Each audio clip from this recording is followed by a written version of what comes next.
Em biologia, evolução significa mudança. Embora haja ainda hoje quem questione a evolução, ela é uma força inalienável da natureza, uma lei. Se uma espécie se replica e todas as espécies se replicam, ela está sujeita a sofrer mudanças ao longo do tempo.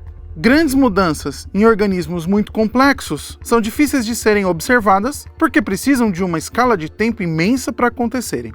Já pequenas mudanças em organismos simples são relativamente fáceis de se observar e, até certo ponto, bem documentadas. Imagine, por exemplo, um vírus. Um vírus é um organismo formado por um material genético que pode ser DNA ou RNA e uma cápsula que o ajuda a contaminar células. O processo de contaminação funciona por um sistema de chave e fechadura, ou seja, a cápsula possui a chave para a fechadura que se encontra em uma célula. A boa notícia é que a chave do vírus só funciona em uma fechadura específica, e células diferentes em animais diferentes possuem fechaduras diferentes. Um vírus que, por exemplo, infecta as células pulmonares de morcego, normalmente não consegue infectar células pulmonares de outros animais. Mas, como dito antes, a evolução é uma força inescapável na biologia. Todas as vezes que um vírus se replica, ele pode sofrer mudança. Também chamamos essas mudanças de mutações. As mutações, em geral, são ruins para os organismos mutados. Por exemplo, uma mutação pode tornar a chave do vírus incapaz de abrir a fechadura das células do morcego, que ele contamina, o que irá impedir esse vírus de invadir uma célula e se replicar. Mas, às vezes, um vírus mutado, incapaz de se replicar no seu hospedeiro tradicional, pode ser capaz de se replicar em um novo hospedeiro. Se um morcego com um vírus mutado interage com esse novo hospedeiro, o vírus volta a se replicar. Essa é uma das formas para o surgimento e a disseminação de novas doenças. Essa é a história de como, às vezes, o novo hospedeiro é um ser humano. Meu nome é Thiago, eu sou biólogo e host do Lusitânia, e no episódio de hoje iremos ver, com relatos de quem vive em Portugal, como o país está lidando com a pandemia de coronavírus, além de conhecer um pouco mais sobre a doença.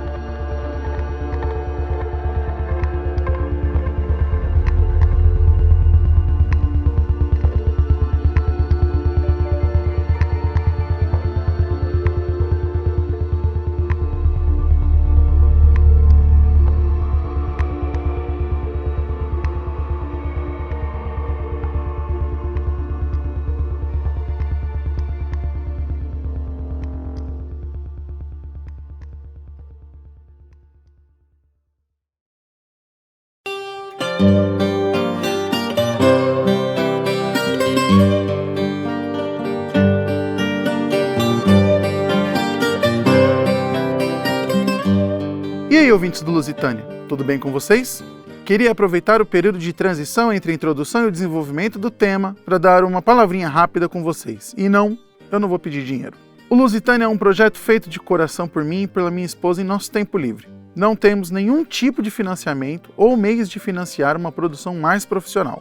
Fazemos esse podcast por amor mesmo e por vontade de dividir histórias e curiosidades sobre Portugal.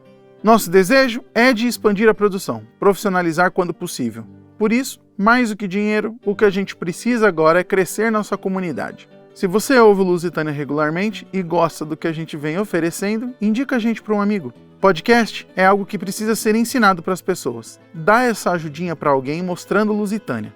Pega o celular da pessoa e mostra como acessar e assinar pelo Spotify ou pelo aplicativo padrão de podcasts. Avisa que é de graça.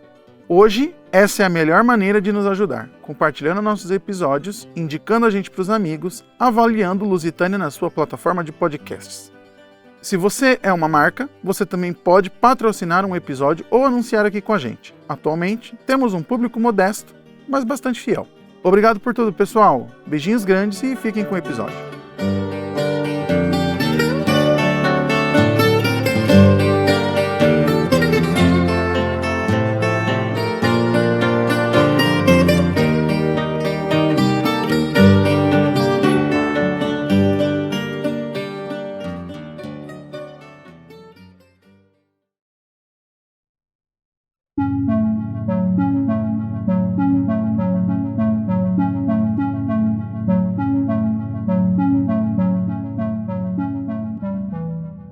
A atual pandemia do novo coronavírus atingiu países diferentes em tempos diferentes.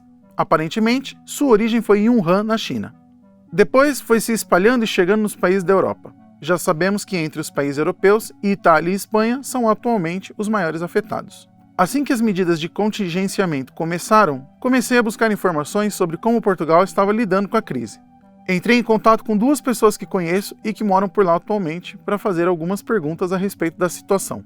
Estou há uma semana em quarentena já.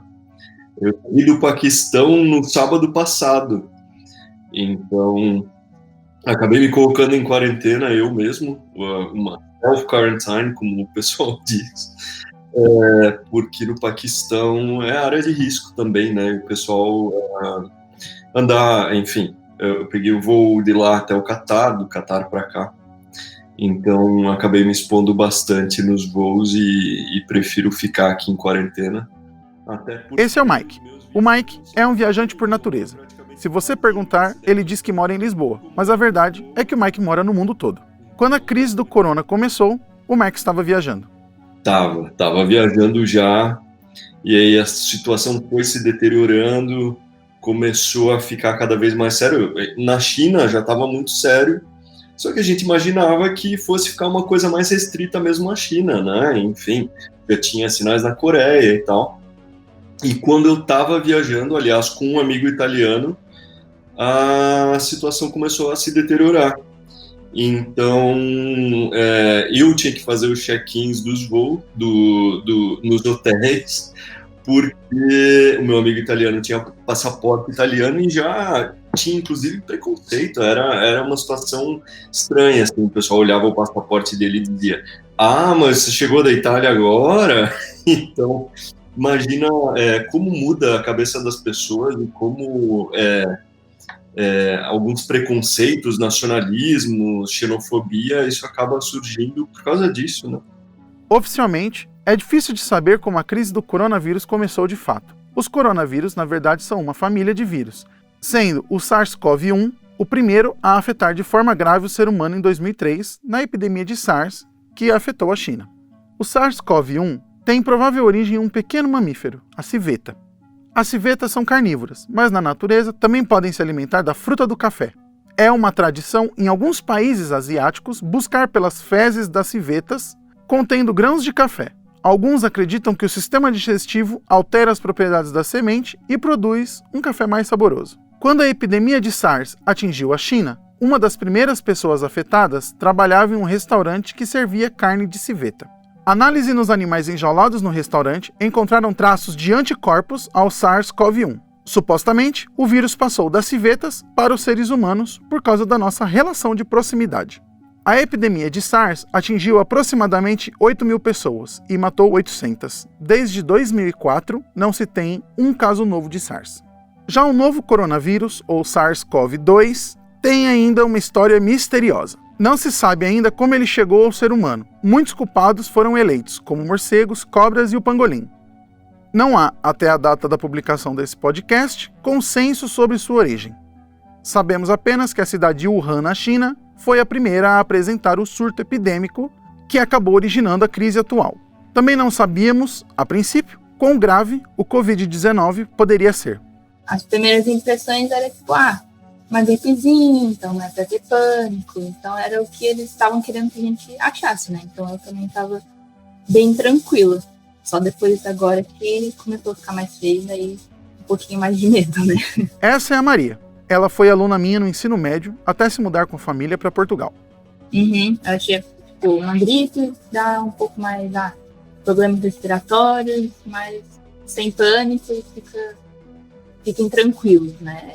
A Maria deixa claro que lá, assim como aqui, a compreensão da gravidade do Covid-19 foi evoluindo à medida em que os nossos conhecimentos sobre a doença foi se ampliando. No começo da crise, as pessoas começaram a falar daquele médico que tinha descoberto e que não tinha sido ouvido, enfim, o pessoal acabou até restringindo um pouco a questão do vírus lá na China. Eu não sei como é que foi efetivamente a circulação da informação na época, mas eu lembro bem da questão dos brasileiros que estavam lá solicitando o repatriamento.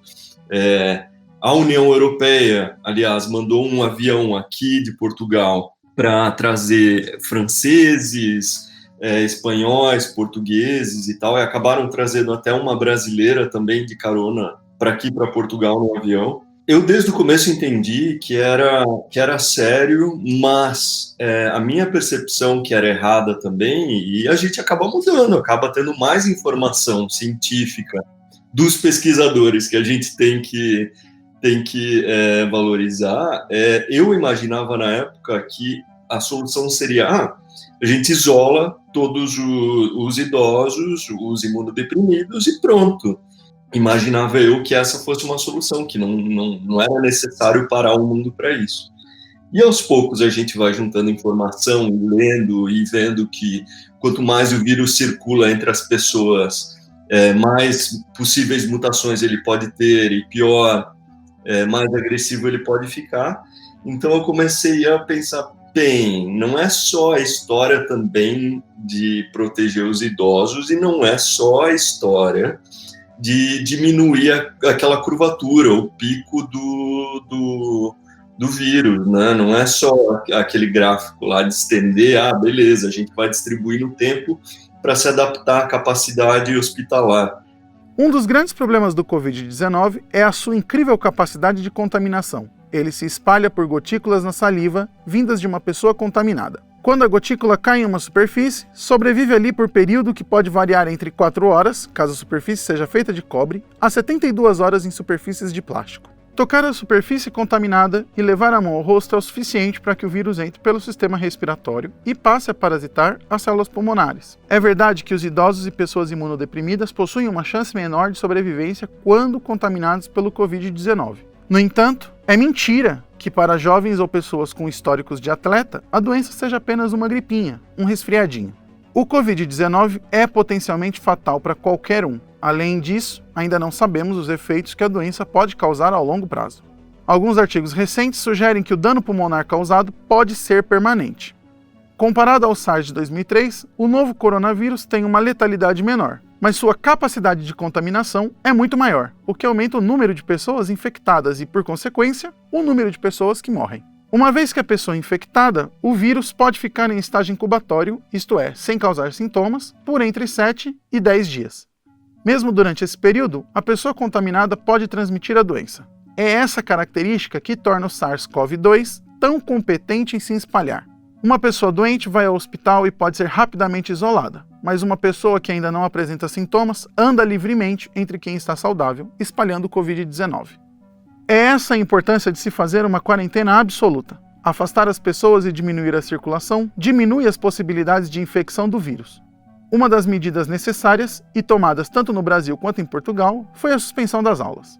Tinha algumas faculdades que estavam sendo fechadas, que tinha alguns que eram a favor, outros contra, para fechar a escola ou não. Daí teve uma reunião, decidiram que não iam fechar, e daí depois os alunos já começaram a ficar mais preocupados, eu mesma, né? Estavam querendo fechar essa escola. Na quinta passada, acho que já falaram que iam fechar as escolas públicas, e daí a gente só teve aula sexta mesmo, mas foi bem por quase nada, porque já. As nossas aulas foram suspensas, né? Eu ainda estou matriculado no doutorado, como vocês dizem aí. E eu já recebi um comunicado dizendo que a bolsa vai ser estendida por mais um mês.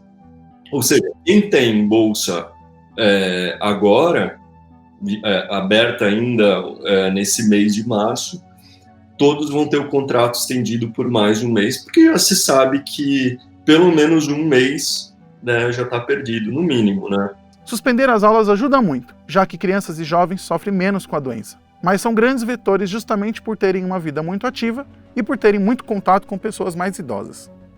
Portugal, no entanto, fez mais do que suspender as aulas. Fechou parques, museus e zoológicos e restringiu voos. Além disso, decretou o estado de emergência, restringindo atividades na cidade.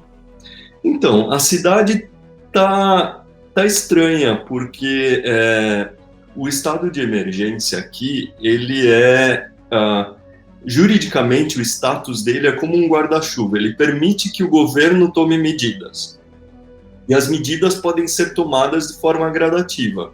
Então, pode sair na rua? Sim, pode. A gente pode ir no supermercado, a gente pode ir na farmácia, a gente pode... os velhinhos, inclusive, podem ir no correio tratar da pensão também. Mas, por exemplo, para passear, já não pode. A gente só pode correr, por exemplo, se estiver sozinho. Se tiver atividades físicas em grupo, já estão proibidas pelo estado de emergência, pela medida do estado de emergência. Então, a cidade está em movimento, ainda se vê carros circulando, o transporte coletivo ainda funciona. Não é necessário, por exemplo, nos autocarros, nos ônibus, né, pagar. Então, isso já está grátis para não ter contato com o motorista. O autocarro é grátis. As prestadoras de serviço, por exemplo, internet, a Vodafone deu 10 gigabytes grátis, não só a Vodafone, a Mel, a nós também, deram 10 gigabytes grátis para todos os usuários de celular. As fronteiras terrestres com a Espanha, ou seja, a gente só tem um vizinho aqui, então foi relativamente fácil fechar. Elas estão abertas para mercadorias e para casos emergenciais, e para portugueses que estão vindo do exterior, ou seja, tem muitos portugueses, isso é um problema que está se revelando agora. Muita gente vindo da França, muita gente vindo de Luxemburgo, muita gente vindo da própria Espanha, e eles não estão sendo sujeitos à quarentena. O comércio local também restringiu sua operação, de modo a tentar, ao máximo, isolar as pessoas. Mas o único cuidado que eles estão tendo, e eu não posso falar dos outros supermercados, porque eu só vou no que está aqui praticamente ao lado da minha casa, que é o Lidl, que é um supermercado um pouco maior. Eles acabam restringindo a entrada das pessoas, então tem uma fila. Essa fila acaba ficando bem grande, porque as pessoas ficam a quase 2 metros de distância uma das outras, aí tem uma consciência coletiva, que você tem que ficar longe, não dá para fazer uma aglomeração na fila, porque perde todo o sentido. E tem um limite de pessoas por metro quadrado, que eu já não sei. Mas dentro do supermercado não se vê mais do que umas 30 pessoas. Entra um, sai outro. Né? Quando o supermercado está em horário de pico, é só a fila que vai aumentar. Agora, o número de pessoas dentro do supermercado não pode aumentar. Uma das coisas que marcaram o início das medidas de contenção em todos os países é que as pessoas correram para os mercados na tentativa de estocar produtos diversos. Ficou emblemática a situação específica sobre a estocagem de papel higiênico. Em Portugal, não foi diferente. Então, antes do estado de emergência, acho que as pessoas acabaram ficando um pouco assustadas e pensando no que ia acontecer. Teve desabastecimento, acho que como no mundo todo, de papel higiênico. Eu acho que isso é um caso a ser estudado. Dizem que é um mito que tinha na Austrália, que Covid provocava muita diarreia, enfim. Não sei, mas eu acho que foi uma corrente que foi passando de país para país, as pessoas se desesperaram e pronto. Para a gente ver como o desespero, o pânico é contagioso, né? Alguém deve ter falado que tinha que comprar papel higiênico e foi passando de um para o outro. Enfim, e faltou aqui, porque quando eu cheguei de viagem, não tinha, então a gente comprou, porque eu chego de viagem, não tenho nada em casa. E o meu amigo que chegou também português e os pais dele são idosos, então ele está fazendo a quarentena aqui na minha casa também. Então minha casa estava vazia, não tinha estoque de nada, geladeira vazia, nem papel higiênico.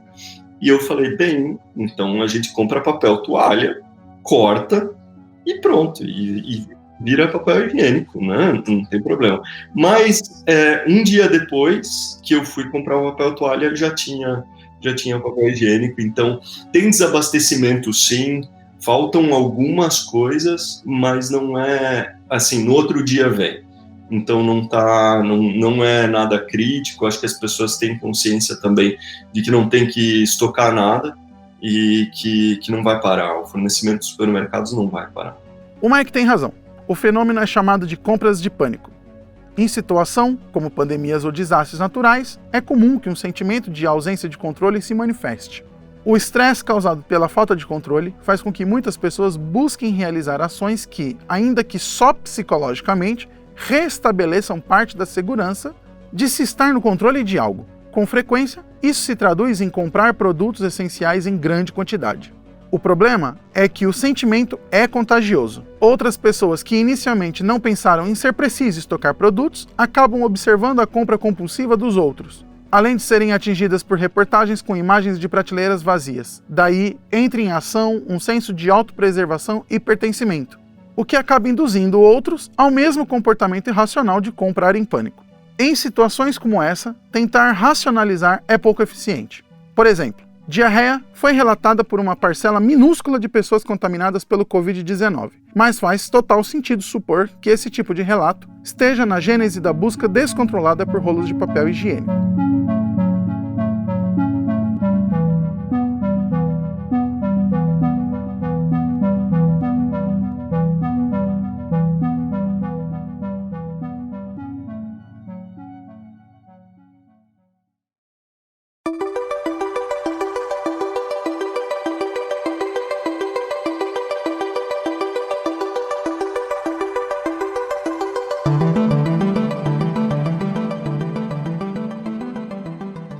Outro comportamento irracional, na busca por algum controle de uma realidade que insiste em ser incontrolável, é apelar para a negação. Nisso, aqui, como lá, há pessoas em franca negação do problema e tentando manter um ritmo de vida normal. Só a minha maior preocupação aqui, enquanto você se lembra, minha maior preocupação nos supermercados são os velhinhos kamikaze. Porque eu estava escolhendo fruta e bem, eu estava no aeroporto, em 2 aeroportos, aliás, 3 aeroportos. Então, eu ainda não tenho sintomas, mas sinto que eu tenho que me resguardar e protegê-los o máximo possível, porque pode ser que eu esteja contaminado já. Então, apesar de estar com máscara e tudo, que a gente sabe que não é tão efetivo assim, os velhinhos chegam do meu lado para escolher fruta também. Ou seja, sabe, viram o jogo do Pac-Man, eu dentro nos corredores do supermercado fugindo dos fantasminhas que são os velhinhos kamikaze chegando do meu lado. Aqui o risco está sendo ignorado principalmente pelos velhinhos, então tá virando piada já, né? Porque a gente vê, eu olho aqui, eu comecei a tirar foto, aliás, já, dos velhinhos passando na rua sem sacola, porque a gente sabe que quando aqui todo mundo leva sacola para o supermercado, então o velhinho passando sem sacola, o que ele está fazendo na rua essa hora? É sério, se eu fosse um pouco mais abusado, eu gritaria, vai para casa! É claro que um dos problemas de se ignorar a realidade é que, neste caso específico, a pessoa se coloca numa situação de risco e, em caso do pior acontecer, acaba necessitando do sistema de saúde. Portugal, como no Brasil, também tem um sistema de saúde que é público. Um dos grandes desafios para os sistemas públicos de saúde em uma pandemia como essa é que eles acabam sendo invadidos por uma horda de pessoas doentes, numa quantidade e frequência muito maior do que a qual estão dimensionados para operar. O Covid-19 causa dano no tecido pulmonar e acúmulo de fluidos, como água e, eventualmente em casos terminais, sangue. Por causa do dano pulmonar, o doente fica em grande dificuldade de respirar. Alguns relatos dizem mesmo que a sensação é de se afogar fora d'água. Por isso, cuidados médicos são tão fundamentais, em particular, o uso de respiradores artificiais. A capacidade de um país em tratar infectados passa pela quantidade de respiradores disponíveis. É a ausência de respiradores na Itália que vem agravando profundamente a crise e elevando tanto o número de mortos. Já na Alemanha, a quantidade de mortes não é tão intensa, justamente pela disponibilidade de respiradores. Ainda assim, a melhor estratégia a se tomar a respeito disso é o isolamento das pessoas, a quarentena. Com o afastamento, o número de pessoas contaminadas ao mesmo tempo diminui, o que desafoga o sistema de saúde e a necessidade de uma quantidade absurda de respiradores. Ao final de tudo, com ou sem quarentena, o número de pessoas contaminadas por Covid-19 pode até ser o mesmo, mas com a quarentena se garante que o número de casos fique espalhado ao longo do tempo, o que reduz drasticamente o número de mortes, já que o sistema de saúde não colapsa. É o chamado achatamento da curva. Sim, os hospitais aqui ainda estão dentro do limite, não estão tendo problemas de capacidade até agora. Portugal tem 1.140 respiradores, ou seja, respiradores mecânicos, né? Dos quais quase a metade já estão ocupados pela população, pelo uso normal, né? A metade deles é o que responde à taxa normal de necessidade do país. Agora, existem, se eu não me engano, 40 e poucas pessoas em estado crítico, e já foram 12 mortos. Os hospitais, por enquanto, ainda correspondem à necessidade que a gente tem nesse momento, mas levando em consideração a taxa de mortos, a gente já sabe que não são só os 1.000 e alguma coisa infectados que eles estão dizendo que a gente tem no momento. A taxa é muito maior porque Portugal também está fazendo poucos exames. Eu não sei se a taxa de exames realizados em Portugal é baixa propositalmente, para que não gere um número alto demais que depois venha assustar os turistas no futuro a virem para cá, ou se é realmente que eles não querem testar, ou se é porque eles não têm exames suficientes, ou se é apenas porque as pessoas estão com medo de ir para o hospital, porque sabem que se eu começar a ter os sintomas agora, eu mesmo não iria para o hospital, porque o risco de você ser contaminado, se não tiver, ou de contaminar alguém se tiver, é muito alto. Ou seja, acho que as pessoas acabam indo para o hospital só quando estão já quase em estado crítico mesmo. E, se estamos falando de sistema público de saúde, não tem como escapar da conversa sobre política. Numa crise como essa, a população fica muito fragilizada e precisa da orientação do Estado. É para isso que ele é eleito, para agir como uma voz unificadora dos anseios sociais. Mas no Brasil, não funciona assim. Na verdade, não se pode culpar o país como um todo. Muitos políticos estão se mostrando preocupados e estão tomando as ações necessárias. Infelizmente, o presidente brasileiro, Jair Messias Bolsonaro, incapaz de lidar com a sua própria incompetência em gerenciar o Brasil e preocupado com as eleições de 2022, vem, ao longo de toda essa crise, criando uma campanha de desinformação e genocídio. O presidente Bolsonaro governa apenas em causa própria, como já se sabia. Mas o grau de seu desespero se mostrou inconsequente. Ele negou, e ainda nega, a gravidade da pandemia. Toma ações para desautorizar os governantes que tentam diminuir o impacto da doença. Usa recursos públicos para ir na direção oposta de todos os líderes mundiais. Cria factoides sem base científica, ao mesmo tempo em que se esforça ao máximo para desacreditar o único setor da sociedade que pode nos dar alguma esperança face à doença, a comunidade científica. Bolsonaro, sem qualquer escrúpulo ou vergonha, sacrifica milhares de brasileiros. Bota na linha de tiro os mais pobres e os mais necessitados. Espalha mentiras e manipula leis para esconder seus atos torpes. Toma de refém todo o Estado brasileiro, que poderia estar agindo para impedir o avanço do Covid-19, mas que acaba sendo obrigado a agir para impedir o avanço desse genocida que senta na cadeira de presidente da República. Portugal tem muitos defeitos e problemas, como qualquer país do mundo, mas sua democracia, conquistada a duras penas, é um bem precioso e protegido por todos, independente da orientação política, assim como a vida dos portugueses. Então, aqui nos jornais, hoje eu estava lendo o Diário de Notícias,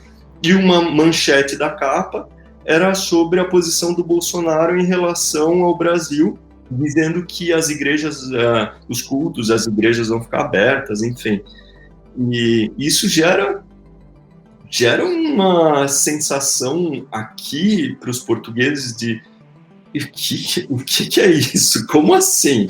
Então dá a impressão de que todos os brasileiros têm essa mesma opinião, de que não é nada, e enfim.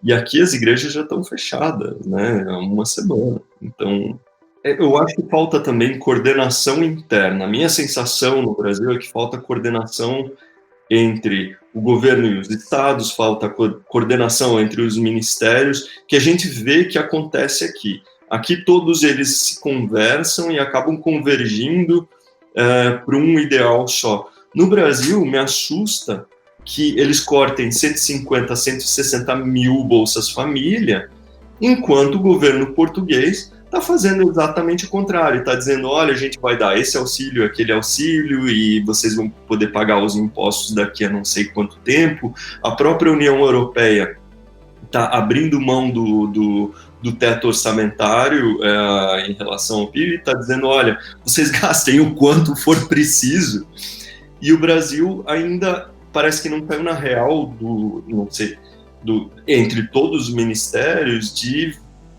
esse não é um momento de austeridade. É o contrário. É o momento que o Estado se prova necessário. Ou seja, é o momento que as pessoas também notam que o Estado mínimo não funciona. Agora que a gente mais precisa do Estado. Então, qual é exatamente a história do Estado mínimo? Agora também é a hora que a gente consegue perceber que sistema de saúde público e robusto é necessário, porque senão você vai cair. Você vai fazer o quê? Os ricos fazem o quê? Eles conseguem uma vacina com dinheiro? Eles conseguem tratamento com dinheiro? Não vão conseguir. A gente precisa de um sistema público robusto a nível global, aliás. Não é nem só para um país, porque as fronteiras já não se contêm. Por si próprias, elas não contêm uma pandemia como essa. Não. Aqui a gente não está polarizado de forma alguma. Existem pontos de vista, ou seja, um diz que a gente tem que deixar um pouco mais relaxado, que as pessoas não têm que ficar completamente travadas em casa, quem realmente precisa trabalhar vai trabalhar, enfim. O estado de emergência não é um estado de sítio, existe essa diferença aqui. Mas todos os políticos estão convergindo para o mesmo, que é as pessoas têm que ficar em casa, diminuir o máximo possível de movimento sem matar a economia. Agora, o sem matar a economia também não é levar uma vida normal e dizer para todo mundo trabalhar porque isso é só uma gripezinha. Não é. É importante não politizar uma doença que ataca a todos sem se importar com a posição política. Mas é impossível não fazê-lo face à irresponsabilidade de um sujeito egoísta, de natureza cruel e com um ego inversamente proporcional ao seu tamanho enquanto ser humano. Bolsonaro é minúsculo e será sempre lembrado como o menor brasileiro que já existiu. Menor até que o vírus que tomou o mundo de surpresa, o Covid-19, vai passar e vai servir para sempre como a lembrança da importância de nos unirmos enquanto espécie, de como somos maiores juntos. Minha esperança é que, ao final de tudo, iremos sair dessa nos lembrando do que é realmente importante. Vamos sair dessa valorizando as ações humanitárias, valorizando a ciência e a educação, valorizando a vida humana mais do que o lucro. Bolsonaro também vai passar e será sempre lembrado como o único ser humano a ter escolhido a morte ao invés de abraçar a vida.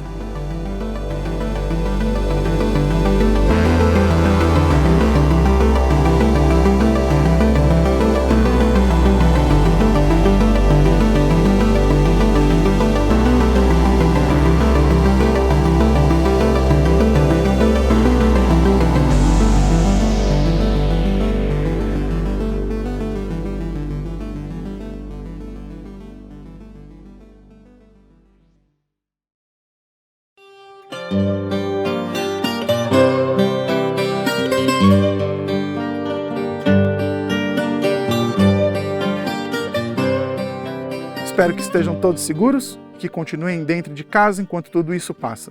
Quando for seguro, estaremos todos prontos para reocupar nossas cidades e retomar o rumo de nossas vidas. Até lá, gostaria de agradecer imensamente ao Mike e à Maria, que cederam seu tempo livre para me ajudar com esse episódio. Obrigado, gente. A amizade de vocês é inestimável. Espero que continuem seguros e que colaborem com a gente mais vezes no futuro. Lusitânia é um projeto de amor, feito em nosso tempo livre e sem financiamento. Se você gosta do nosso trabalho, considere espalhar a palavra, nos indicando para os amigos ou compartilhando nossos episódios em suas redes sociais. Nos avaliar na sua plataforma de podcast preferida também ajuda muito. O fado que nos serve de tema se chama Cano da Ribeira e foi composto por Alexandre Bateiras, que gentilmente o disponibilizou em licença Creative Commons. Todas as músicas usadas em nossas edições também estão disponíveis em licenças abertas. Roteiro, pesquisa e produção são da Vanessa Tavares. Roteiro e narração, Thiago Henrique Santos. Até o próximo episódio.